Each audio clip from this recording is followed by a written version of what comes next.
आप तशरीफ़ लाए। आज आपके वसातत से मैं एक बहुत अहम कौमी मसले पर मुस्लिम लीग नून का इजहार ख्याल करना चाहता हूँ मौक़िफ़ का। और ये मौक़िफ़ सिर्फ़ हमारा नहीं है बल्कि हर पाकिस्तानी का है।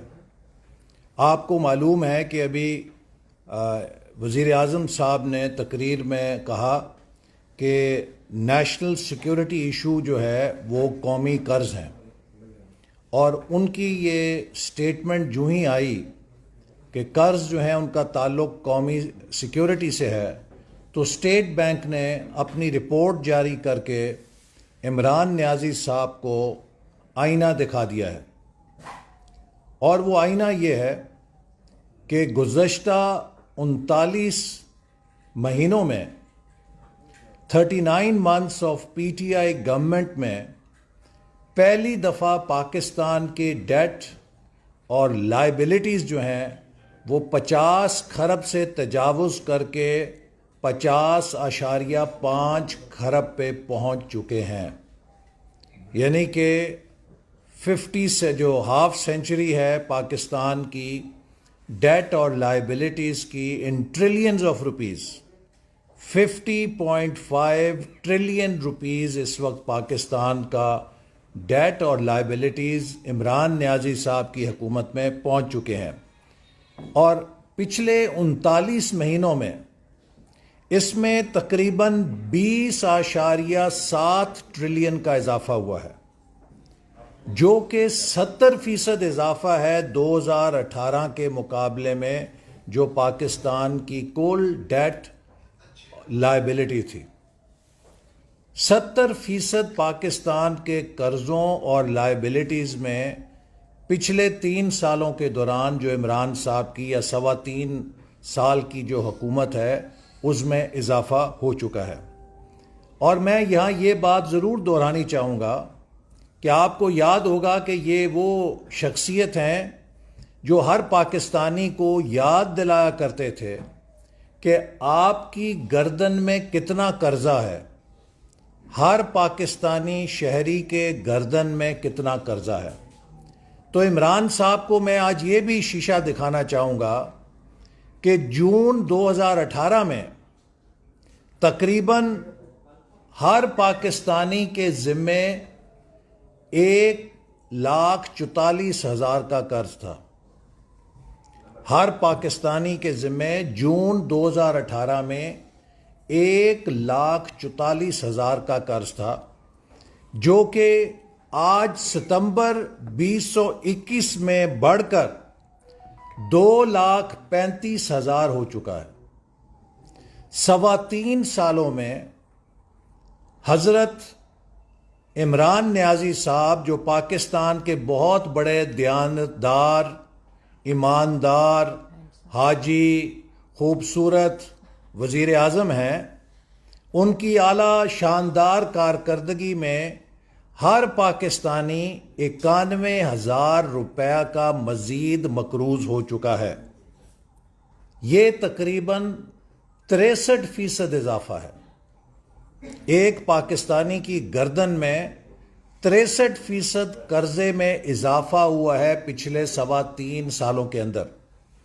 और मैं पूछना चाहता हूं कि वो लीडर कहां गया है कि जो कहता था कि इस कर्जों से भूखा बच्चा कैसे खाना खाएगा, मजदूर को उसकी मजदूरी कैसे मिलेगी, पाकिस्तान के गरीब को कैसे छत मिलेगी, जब आज हर शहरी को 3.25 सालों में मजीद 91,000 का बोझ डाल के 2,35,000 का मकरूज कर दिया है, तो इसका जवाब कौन देगा?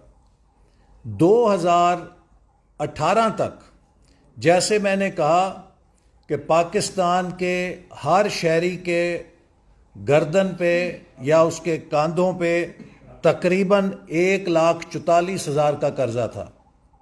तो अगर आप उसको 71 सालों पे मुहित करें कि पाकिस्तान की उन बनने से लेकर 2018 तक 71 सालों में औसतन 2,000 रुपया पाकिस्तान के शहरियों पे कर्ज चढ़ा। लेकिन पीटीआई के 3 सालों में औसतन 28,000 रुपया का कर्ज जो है हर शहरी के ऊपर चढ़ा है। तो आज पाकिस्तान को कर्जिस्तान किसने बना दिया है? पाकिस्तान को डेट ट्रैप में किसने धकेल दिया है? और इसी तरह अगर आप पब्लिक डेट को खाली देखें, लायबिलिटीज उसमें से निकाल दें, तो पब्लिक डेट की फिगर जो जून 2018 में तकरीबन 25 खरब की थी या 25,000 अरब की थी, आज वो इमरान नियाजी साहब की हुकूमत में 3.25 सालों के बाद 41.5 खरब या 41,500 अरब रुपए पे पहुंच चुकी है, जो कि उससे पहले 10 सालों में जितना कर्जा लिया गया उससे भी ज्यादा है। यानी कि 2008 से लेके 2018 तक पीपल्स पार्टी और मुस्लिम लीग नून की दोनों हुकूमतों में जितना कर्ज लिया गया, इमरान खान साहब की हुकूमत ने 3.25 साल में उससे ज्यादा कर्ज लेकर पाकिस्तान को मकरूज कर दिया है। तो मैं पूछना चाहता हूं कि जो इमरान साहब ने आते साथ ही सवाल उठाया था कि मैं हिसाब लूंगा कि मुल्क के कर्जे कहां गए हैं, और एक डेट कमीशन बनाया था, आज उस डेट कमीशन की रिपोर्ट कहां है? उन्होंने कहा था कि मैं इस बात की जानकारी हासिल करके कौम को बताऊंगा कि माजी के कर्जे लेकर उन्हें कैसे करप्शन का जरिया बनाया गया, इसके लिए डेट कमीशन एक बना था। उस डेट कमीशन की रिपोर्ट क्यों नहीं कौम के सामने पेश की जाती? इसलिए कि उस डेट कमीशन ने कहा कि जनाब, पिछली हुकूमतों ने जितना कर्जा लिया आप तो उससे ज्यादा कर्जा ले चुके हैं, तो हम किसको इल्जाम दें? उन्हें दें या आपको दें? और हमारे दौर में अगर 10,000 अरब का कर्जा लिया गया तो अल्हम्दुलिल्लाह 11,000 मेगावाट बिजली के मंसूबे लगे, 2,000 किलोमीटर मोटरवेज बनी, 29 अरब डॉलर की सरमायाकारी से मुल्क में सी पैक के इंफ्रास्ट्रक्चर के मंसूबे मुकम्मल किए गए या शुरू किए गए। मुल्क के अंदर बेशुमार तरक्की हुई, हर शोबे के अंदर चप्पे चप्पे के ऊपर हमारे दौर के तरक्याती मंसूबे कौम के सामने मौजूद हैं। लेकिन उन 5 सालों में जो 10,000 अरब दिया था उसके लिए तो हम एक एक पाई के लिए जवाबदेह हैं। इमरान नियाजी साहब बताएं कि इनके 3.25 सालों में जो 16,000 रुपए से ज्यादा इन्होंने पब्लिक डेट बढ़ाया है, उसके एवज क्या ईंट लगाई है, पाकिस्तान में क्या तरक्की दी है? वो 16,000 अरब रुपया सिर्फ खसारा पूरा करने में झोंक दिया है। नॉन प्रोडक्टिव डेट, जिसके एवज पाकिस्तान की पैदावारी सलाहियत में इजाफा नहीं हुआ, सिर्फ पाकिस्तान के लोगों की लायबिलिटी में इजाफा हुआ है, जो कि मैंने आपसे जैसे बताया कि 91,000 रुपया फी कस लोगों की गर्दनों में कर्जे का फंदा जो है लगाया गया है, और कोई पाकिस्तान के अंदर पैदावारी सलाहियत, कोई इंफ्रास्ट्रक्चर बनाया होता, कोई ह्यूमन रिसोर्स को तरक्की दी होती, किसी और सेक्टर में शोबे में तरक्की दी होती, डेवलपमेंट बजट पहले ही कट कर दिया है। लिहाजा ये सब पैसा जो है इनकी नालायकी को फाइनेंस करने में झोंका गया है, चूंकि ये टैक्स पूरा इकट्ठा नहीं कर सके, चूंकि इन्होंने डिवैल्यूएशन की, उससे हमारे ऊपर मजीद कर्जों का बोझ पड़ गया, और फिर इन्होंने पॉलिसी रेट 6.25% से 13.25% पे जब बढ़ाया तो पाकिस्तान के कर्जों की अदायगी का बोझ भी दुगना हो गया, क्योंकि शरह सूद दुगनी हो गई। आज अगर ये हमें कहें कि हम पिछली हुकूमत के कर्जे उतार रहे हैं तो वो झूठ है। ये अपनी नालायकी और अपने गलत फैसलों की कीमत कौम के गले में डाल रहे हैं। आपको किसने कहा था कि इंटरेस्ट रेट को डबल करें? जब आप इंटरेस्ट रेट को डबल करेंगे तो यकीनन आपकी डेट सर्विसिंग की कॉस्ट जो है वो दुगनी हो जाएगी। डेट सर्विसिंग की कॉस्ट अगर दुगनी हुई है तो ये मुस्लिम लीग नून की वजह से नहीं हुई। आप आज इसलिए कर्जों की अदायगी में ज्यादा पैसे खर्च करने पे मजबूर हैं क्योंकि आपने शरह सूद को दुगना कर दिया था। अब कौम की आंखों में आप धूल झोंक के हकायक को जो है नहीं झुटला सकते। इसी तरह इन कर्जों के नतीजे में जो हुकूमत ने पॉलिसी बनाई है, नाकाम पॉलिसियां चलाई हैं।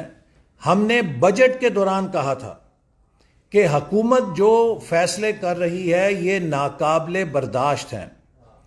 इन कर्जों के बोझों के तले ये पूरी कौम की मईशत को किसी एजेंडे के तहत धकेल रहे हैं और आखिर में इनको बेल आउट पैकेज जब मिलेगा तो कौमी मफादात का सौदा करना पड़ेगा।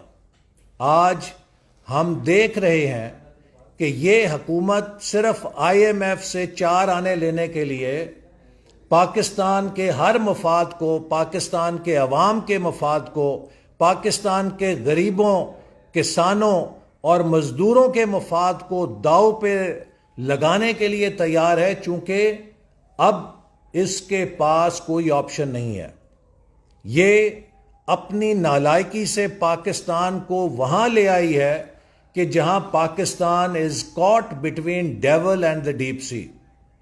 ना आगे जा सकते हैं ना पीछे जा सकते हैं, और जो शराइत नामा इन्होंने IMF के साथ तय किया है वो पाकिस्तान के 22 करोड़ अवाम का मुआशी कत्ल है।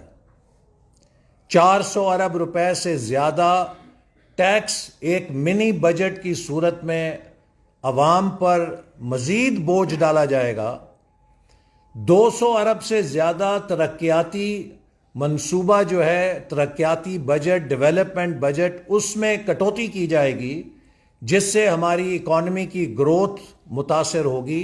ना सिर्फ ग्रोथ मुतासर होगी बल्कि हमारे तमाम डेवलपमेंट प्रोजेक्ट्स, ऑनगोइंग प्रोजेक्ट्स का पोर्टफोलियो बीमार प्रोजेक्ट्स हो जाएंगे, सिक प्रोजेक्ट्स हो जाएंगे, चूंकि उनको जो मतलूबा फंड्स दरकार थे उनमें जब कटौती होगी तो कॉस्ट ओवररन होगा और प्रोजेक्ट्स का डिले होगा, जिसकी कीमत कई 100 अरब रुपए इजाफी मुल्क को बर्दाश्त करनी पड़ेगी। इसी तरह ये तकरीबन 20 रुपया लीटर पेट्रोल और डीजल की कीमत में इजाफा करने पर भी महीने के हिसाब से पाबंद हो चुके हैं, जिससे कि अभी 20 रुपए पेट्रोल और डीजल में जो इजाफा हुआ है हाल ही में, उसने कौम की जड़ें हिला दी हैं, मईशत की जड़ें हिला दी हैं। तो जब ये मजीद 20 रुपया इजाफा लेकर आएंगे पेट्रोल और डीजल पे, उसका लामहला असर बिजली और गैस पे भी पड़ेगा और एक आम आदमी की जिंदगी पर तबाहकुन असर होगा, जिससे कि महंगाई की ऐसी सुनामी आ जाएगी कि पिछली महंगाई को लोग भूल जाएंगे।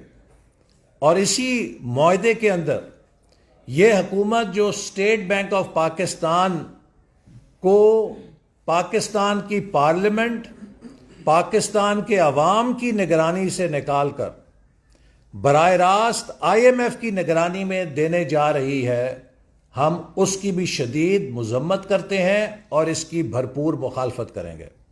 मैं ये बात वाजे करना चाहता हूं कि मई 1997 में मुस्लिम लीग नून की हुकूमत ने स्टेट बैंक को जो मतलूबा आज़ादी है, जो उसको फाइनेंशियल या मॉनेटरी पॉलिसी की मैनेजमेंट और मॉनिटरिंग की आज़ादी दरकार है, वो पूरी तरह से मई 1997 में दे दी थी, जिसके तहत स्टेट बैंक के पास कुल इख्तियारात हैं कि वो पाकिस्तान के बैंकिंग सेक्टर को रेगुलेट कर सके। उसके पास कुल इख्तियारात हैं कि वो इंडिपेंडेंटली पाकिस्तान की मॉनेटरी पॉलिसी को तय करे और इस बात का फैसला करे कि स्टेट बैंक से हुकूमत पाकिस्तान कितना कर्जा ले सकती है। इसी तरह स्टेट बैंक को कुल इख्तियारात दिए जा चुके हैं कि पाकिस्तान के फाइनेंशियल इंस्टीट्यूशंस, बैंक्स, DFIs, इन सब के जो चीफ एग्जीक्यूटिव हैं और इनके बोर्ड्स जो हैं, उनकी तकर्री स्टेट बैंक की मंजूरी के साथ होती है। दुनिया के किसी भी मुल्क के अंदर जो खुद मुख्तार मुल्क हैं, उनमें यही इख्तियारात हैं जो वहां के सेंट्रल बैंक को दिए जाते हैं। और ये मई 1997 में स्टेट बैंक को पाकिस्तान मुस्लिम लीग नून की हुकूमत ने दे दिए थे, उसे ऑटोनॉमी देने के लिए। लेकिन अब ये पैकेज जो हुकूमत ला रही है, इसके तहत गवर्नर स्टेट बैंक पाकिस्तान में वायसराय की हैसियत इख्तियार कर लेंगे, जिनको पाकिस्तान की पार्लियामेंट भी कोई सवाल नहीं पूछ सकेगी। वो शायद IMF को जवाबदेह होंगे, लेकिन पाकिस्तान के अंदर किसी ओहदे को या किसी इदारे को जवाबदेह नहीं होंगे। स्टेट बैंक को मुकम्मल ब्लैंकेट प्रोटेक्शन दी जा रही है, NRO दिया जा रहा है, जैसा कि हुकूमत ने अपने वुज़रा को दिया, ताकि कल को हॉट मनी स्कैंडल की तफ्तीश ना की जा सके। 13-13.25% के ऊपर पूरा मुल्क चीख रहा था कि क्यों शरह सूद को रख के हॉट मनी लाई जा रही है। लोगों ने बाहर से सस्ता कर्जा लिया और पाकिस्तान में 13.25% का मुनाफा लिया और अपनी चांदी करके पैसा ले गए। पाकिस्तान का बिजनेस तबाह, पाकिस्तान की मईशत तबाह, पाकिस्तान के गरीबों के ऊपर कर्जों का बोझ दुगना, और चंद हाथ जो हैं वो अपनी चांदी करके मिलियंस ऑफ डॉलर्स बना के बाहर चले गए। आज अब उनसे पूछ कोई नहीं सकेगा कि उसके पीछे क्या मंतक थी, क्या दलील थी। आज 7% के ऊपर जो डिजिटल अकाउंट रोशन पाकिस्तान के नाम पे चलाया जा रहा है, कोई ये नहीं पूछ सकेगा कि लोग बाहर से 1%, 2% पे कर्जा लेकर उसमें पैसा रख के 7% पैसा क्यों बना रहे हैं, कैसे बना रहे हैं और इसकी लायबिलिटी कौन अदा करेगा। इन सब चीज़ों को इस्तिस्ना मिल जाएगा, क्योंकि अब ये हुकूमत अपने हर शोबे को NRO देने पे तुली हुई है। तो पाकिस्तान को मुआशी तौर पे कंगाल कर दिया है। पाकिस्तान को कर्जों, आज पाकिस्तान फॉर सेल का स्टिकर पाकिस्तान की मईशत पे लगा हुआ है। जो भी हुकूमत को 4 आने देगा, वो जो मर्जी पाकिस्तान से लिखा कर ले जाए। ये एक बहुत खतरनाक सूरत हाल है। और इसी वजह से अगर आप देखें, जो अभी ताज़ा तरीन राय आमा का सर्वे आया है, उसमें कहा गया है कि 87% लोग ये कह रहे हैं कि पाकिस्तान गलत सिमत में जा रहा है। ये इमरान खान साहब को अपना नज़र का मुआयना कराना चाहिए। इनके वुज़रा और तर्जुमानों को अपनी आंखें चेक करानी चाहिए। इनको पता नहीं कौन सा पाकिस्तान नज़र आता है, लेकिन 87% पाकिस्तानियों को डूबता हुआ पाकिस्तान नज़र आ रहा है। आज 43% लोग कह रहे हैं कि महंगाई हमें मार गई। 14% लोग कह रहे हैं कि बेरोजगारी हमें मार गई। और 12% लोग कह रहे हैं कि गुर्बत हमें मार गई, जो कि तकरीबन 70% लोग मुल्क की मुआशी अबतरी से चीख रहे हैं। लेकिन ये हुकूमत कह रही है कि पाकिस्तान सस्ता तरीन मुल्क है। ये हुकूमत सुबह शाम हमें यह यकीन दिलाती है कि पाकिस्तान जन्नत बन चुका है, हुक्मरानों के लिए जन्नत है। हर रोज वजीर आजम एक नया वजीर लगा रहे हैं। अपने दोस्तों को नवाजने के लिए, वजीर बनाने के लिए आपके पास बजट की कमी नहीं है, लेकिन गरीब आदमी से बिजली सस्ती करने के लिए, गैस सस्ती करने के लिए उनकी महंगाई को कम करने के लिए आपके पास पैसा नहीं है। हुक्मरानों की जन्नत है, लेकिन अवाम इस वक्त जहन्नम के अंदर रह रहे हैं। एक गरीब किसान जो है, मुस्लिम लीग नून के दौर में 2400 रुपया डीएपी की बोरी लेता था, आज 9,500 रुपए की डीएपी की बोरी मिल रही है। और गंदम की जो बिजाई है, जो गंदम की इस वक्त बीजने का मौसम है, किसान डीएपी खाद खरीदने की सकत नहीं रखता और बगैर खाद डाले वो गंदम की बिजाई कर रहा है, जिसके नतीजे में अगले साल हमें गंदम की पैदावार में मजीद कमी का सामना हो सकता है और मजीद हमें गंदम दरामद करनी पड़ेगी। मुस्लिम लीग नून ने ज़राअत में खुद कफील पाकिस्तान छोड़ा था। आज हम गंदम भी दरामद कर रहे हैं, चीनी भी दरामद कर रहे हैं और इसके साथ हम कपास भी दरामद कर रहे हैं। तो एक हंसते बसते पाकिस्तान को जो 5.8% से तरक्की कर रहा था, जिसमें सी पैक ने उसको दुनिया का सरमायाकारी का मरकज बना दिया था, आज उस पाकिस्तान की मईशत को इमरान खान ने एक कर्जिस्तान और एक खंडर बना के 22 करोड़ अवाम के मुस्तकबिल को दाव पे लगा दिया है। इसीलिए हम समझते हैं कि अब मुल्क का एक ही हल है कि इस मुल्क को इकोनॉमिक मेल्टडाउन से बचने के लिए और इसकी कौमी सलामती को बचाने के लिए, वगरना ये कर्जों का बोझ एक डिसफंक्शनल मईशत में इसी तरह चलता रहा तो आज हमें स्टेट बैंक की शराइत मिली हैं कि स्टेट बैंक को पाकिस्तान के पार्लियामेंट और अवाम के कंट्रोल से निकालो। कल को हमें कर्ज देने वाले कहेंगे कि अपना मिसाइल प्रोग्राम और एटम बम का प्रोग्राम बंद करो, फिर हम तुम्हें पैसे देंगे। ये पाकिस्तान की कौमी सलामती के लिए हुकूमत, जिसको तजुर्बा नहीं था, जिसके पास टीम नहीं थी, जिसको आज भी इस बात से फुर्सत नहीं कि अपोजिशन को गालियां कैसे देनी है। इनका हर वजीर जो है टीवी पे बैठ के अपोजिशन को गालियां देने में तो चैंपियन है, अपने शोबे का काम करने का उसको कुछ पता नहीं है।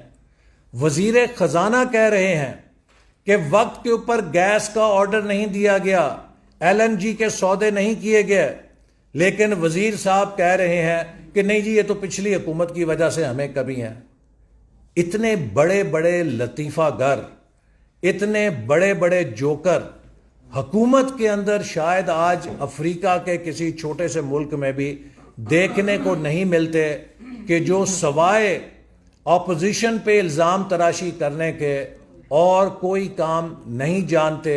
हर शोबे के अंदर मुल्क जो है दिन ब दिन तबाह हो रहा है, लेकिन इनके वजीरों की तिजोरियां भर रही हैं। आज कोई जवाब देने के लिए तैयार नहीं कि शुगर माफिया ये रसीदें मांगते हैं। इमरान साहब, आप पहले फॉरेन फंडिंग केस की रसीदें तो देना। आपसे 10 साल हो गए हैं रसीदें मांगी जा रही हैं ओवरसीज पाकिस्तानीज को लूट खसूट के चिकनी चपटी बातों से, चूंकि आपको ये तो मलका है कि आप लोगों को फंसाने का मलका तो रखते हैं, बड़े पुराना ये आपकी गोर है आपके पास।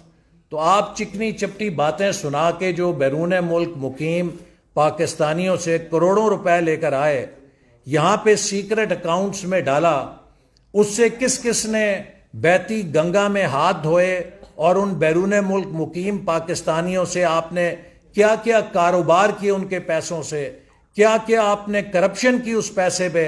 10 साल हो गए हैं आपसे उसका हिसाब मांगा जा रहा है, आप उसकी रसीद नहीं दे सकते और आप खड़े होके कहते हैं कि ये लंदन में फ्लैट्स की रसीद दें।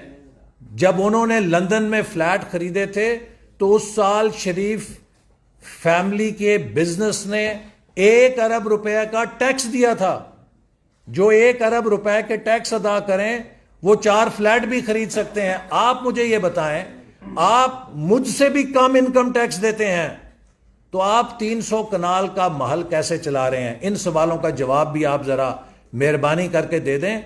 आप दूसरों से जब सवाल पूछते हैं तो अपने गिरेबान में भी झांकें। मैं आखिर में फिर कहूंगा कि ये हुकूमत जो पाकिस्तान को बदतरीन कर्जों के फंदे में ले आई है, उसकी असल वजह इनके गलत फैसले हैं। शरह सूद को दुगना करना है, इकॉनमी को क्रैश करना है, और टैक्स रेवेन्यू को इकट्ठा करने में मुसलसल नाकाम होना है, बढ़ते हुए खसारे और अखराजात में कमी करना है। और यही वजह है कि जो खसारा था बढ़ता गया और उस खसारे को पूरा करने के लिए ये कर्ज लेने पे मजबूर होते रहे, और आज उन कर्जों का केटू पहाड़ पाकिस्तान के अवाम के सिर के ऊपर खड़ा है। और अगर इस नालायकी के पहाड़ को ना रोका गया तो खुदा ना खास्ता पाकिस्तान की कौमी सलामती संगीन तौर पे मुतासर हो सकती है।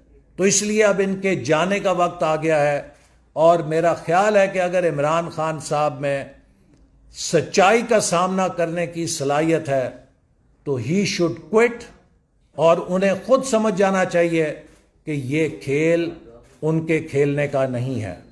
हुक्मरानी और मुल्क चलाना उनका वसफ नहीं है, क्योंकि मुल्क चलाने के लिए आपको यकजहती पैदा करने की जरूरत है। एक ऐसा लीडर जो मुसलसल मुल्क को तकसीम कर रहा है, मुल्क में नफरत के बीज बो रहा है, जो मुल्क में इंतशार फैला रहा है, वो पाकिस्तान के किसी दुश्मन से पाकिस्तान को कमजोर करने के लिए कम किरदार अदा नहीं कर रहा। बहुत शुक्रिया। ये फरमा दें, आपने कहा कि मुल्क जो है इस वक्त जो आपकी प्रेस कॉन्फ्रेंस में ना तो हमारी मीटर ठीक है, ना हमारा जो है वो कोई भी प्रोजेक्ट चल रहा है, और ना ही कोई नई ईंट लगाई है इस हुकूमत ने। पाकिस्तान मुस्लिम लीग नवाज जो है ये सबसे बड़ी स्टेक होल्डर है अपोजिशन के अंदर, पंजाब में भी वफाक के अंदर। हमने ना तो इनको गैर जमहूरी अमल की कोई तहरीक चलाते देखा, ना कोई जमहूरी मूवमेंट हमें देखने को नजर आई। आपके बकौल का मुल्क जो है वो डूब रहा है, तो बचाना आपकी जिम्मेदारी है।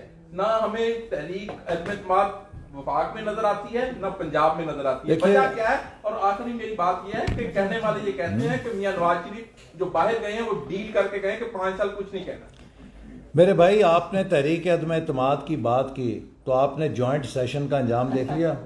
हमने हमेशा से ये कहा था कि पाकिस्तान के अंदर तहरीक अदम-ए-इत्तेमाद के लिए टेलीफोन चल जाते हैं, तो टेलीफोनों के साथ ये हुकूमत बच गई, वरना ये हुकूमत तो डिफीट हो रही थी। और ये हुकूमत ने जो जॉइंट सेशन है वो पोस्टपोन किया था, लेकिन टेलीफोन जो है वो हुकूमत के बेल आउट के लिए आ गए। तो लिहाजा अब टेलीफोनों के ऊपर तो मुस्लिम लीग नून का कोई इख्तियार नहीं ना, वो टेलीफोन जो है वो मुस्लिम लीग नून से एनओसी लेकर तो नहीं आते। तो इसलिए मेरा ख्याल है कि ये आपको पता होना चाहिए। बाकी पिछले कई हफ्तों से पीडीएम की तमाम जमातें इस हुकूमत की मुआशी पॉलिसियों के खिलाफ सरापा एहतजाज हैं, और हम आवाम को भी उन मुजाहरों में शिरकत के लिए इसलिए दावत देते हैं कि ये हर पाकिस्तानी का फ़र्ज़ है कि इस मौके के ऊपर अपना किरदार अदा करे और पाकिस्तान को बचाए। एहसन साहब, आपने जबरदस्त आज बहुत बड़े मसाइल सारे हल कर दिया आज आपने। बहुत शुक्रिया। जिस साल मुस्लिम शरीफ फैमिली ने लंदन के फ्लैट खरीदे, उस साल इतना बड़ा बिजनेस किया कि 1 अरब रुपए टैक्स दिया। वो पैसे बाहर कैसे भेजे गए, यही बात तो सारी दुनिया पूछ रही है, अदालत भी पूछ रही है। आज बता दें। जी बता दिया, उसका यही तो सारा केस था। और इसके ऊपर मैं तो आज भी ये कहता हूं कि देखिए, किसी के साथ आप वो सवाल करें कि जो उसकी हैसियत से हट के है। आज भी पाकिस्तान में मुझे एक शख्स ऐसा नहीं मिला जो ये कहे कि अगर उस वक्त शरीफ फैमिली ने 4 फ्लैट लिए तो वो उसकी हैसियत में नहीं थे। उनकी हैसियत में थे। ये जहाँ हम बैठे हुए हैं, अब सुन लीजिए, ये जिस जगह हम बैठे हुए हैं, ये जो 7 कोठियाँ इत्तफाक ब्रदर्स की हैं, जब मैं 1970-72 में स्कूल में पढ़ता था या अर्ली 70s में, तब ये पूरे लाहौर की ज़रबुल मिसल थी ये 7 कोठियाँ। और ये शरीफ फैमिली का जो बिजनेस ग्रुप है पाकिस्तान के टॉप बिजनेस ग्रुप्स में था, जिनको नेशनलाइज भी किया गया। तो उन्होंने तो जो 2 या 4 फ्लैट लिए अपनी हैसियत के हट के नहीं लिए। मैं इमरान खान साहब से ये सवाल करता हूं कि उनके जो डिक्लेयर्ड असासे हैं, उनकी जो डिक्लेयर्ड आमदनी है, वो बताएं कि उस हैसियत में ये 300 कनाल का महल कैसे अफोर्ड करते हैं। क्योंकि शरीफ फैमिली ने अगर वो फ्लैट खरीदे, उसकी हैसियत को तो हर कोई तस्लीम कर सकता है कि उनके पास ज़राए आमदन थे, वो ले सकते थे। मुझे कोई ये बताए कि वो 300 कनाल का महल जो है जिसको खान साहब चलाते हैं, उनके कौन से जराए आमदन